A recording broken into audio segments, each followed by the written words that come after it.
Dans la pratique, la formation d'une hernie discale est un processus qui se développe sur la durée.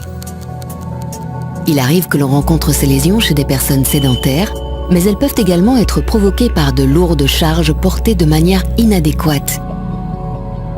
Ce sont les mouvements de flexion, de torsion ou la combinaison des deux qui sont problématiques. Passons maintenant à la théorie.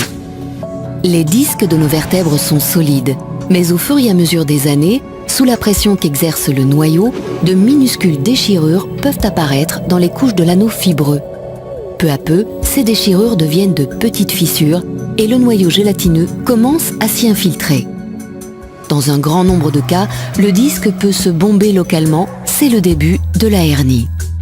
Tant qu'elle ne comprime aucune racine ou ne déclenche pas d'inflammation, elle ne provoquera pas de douleur dans la jambe, mais elle peut provoquer des douleurs temporaires dans le bas du dos, accompagnées éventuellement de contractures musculaires. La hernie peut continuer à évoluer de deux façons. Soit elle reste attachée au disque, soit assez rarement, un fragment de noyau se retrouve dans le canal lombaire.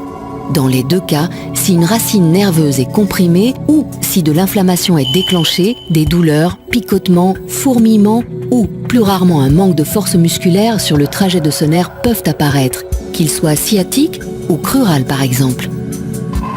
La hernie a tendance à régresser dans la grande majorité des cas, que le fragment finisse par être éjecté du disque ou non. La douleur qui l'accompagne aura disparu bien avant sa régression complète. La perspective à long terme est donc bonne.